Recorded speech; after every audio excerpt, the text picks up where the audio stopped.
자, 그 다음 숙명여대입니다. 숙명여대도 수능 최저 기준을 마찬가지로 낮췄습니다.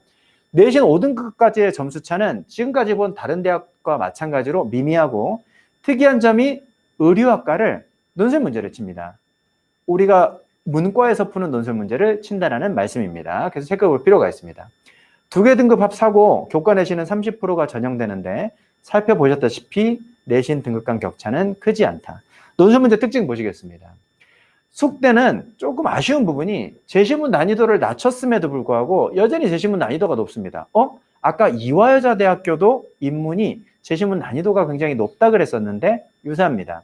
여대끼리 자존심인지는 모르겠는데 숙대도 그에 걸맞게 굉장히 추상적인 주제를 넣어가면서 제시문의 난이도를 높여놨습니다. 그래서 추상적 주제의 어려운 제시문에 대한 독해 분석력이 관건입니다. 다만 이렇게 추상적인 주제의 어려운 제시문이긴 하지만 독해를 잘해서 결론만 찾아낼 수 있다면 그 다음 문제풀이가 복잡하거나 까다롭지 않기 때문에 독해에 의해서 승부가 나는 대학이다 이렇게 보겠습니다.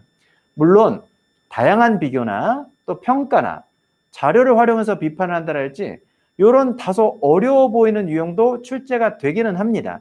하지만 실제로 이거를 풀어보면 볼 때만 어려워 보이지 문제를 해결하는 과정에서는 크게 어렵지는 않습니다. 그래서 숙대는 겁먹을 필요는 없다. 추상적인 주제들이 나온다라는 건 우리가 들어보지 못했던 철학이나 윤리적인 소재나 주제 개념들 이런 것들을 던져놓는다라는 것 뿐이지 실제 그것에 대해서 엄밀하게 이해를 해서 독해를 해야 된다는 것은 아니기 때문에 너무 겁먹을 필요는 없다.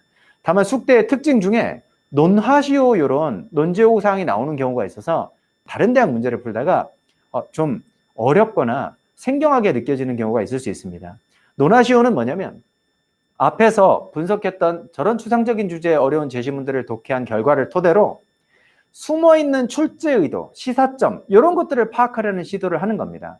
이 출제 의도라는 게 무슨 대단한 게 아니라 제시문들의 관계를 잘 살펴보다 보면 이 제시문들이 어떤 식으로 흘러가는 거구나 혹은 어떤 주제에 대해서 각각 어떤 답을 하려고 하는 거구나 라는 것들이 제시문 간의 관계 분석을 통해서 읽히게 될 겁니다.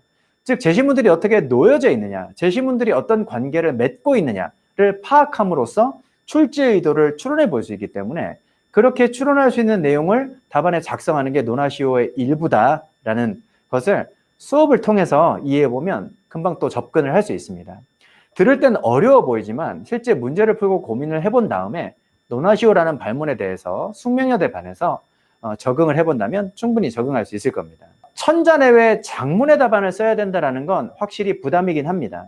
문제가 2개인데 각각 1000자씩 쓴다는 건 2시간을 준다라고 하더라도 굉장히 힘든 부분이고 또 긴 글을 쓰다 보면 우리가 답안을 쓰는 과정에서 체계가 무원칙해지거나 흐트러지거나 또 내가 강점이 있는 부분은 많이 쓰고 약한 점은 흐릿하게 넘어가고 이런 경우가 특히 많이 발생하는 게 숙명여자대학교 논술 문제 답안을 쓸 때 오류입니다. 따라서 어떻게 체계적으로 답안을 구성할 거냐, 어떤 부분을 어떻게 쓰는 게 중요한 것을 쓰는 것이냐라는 부분에 대해서 숙명여자대학교를 지원하는 학생들은 특히 유념해서 연습을 해야 합니다.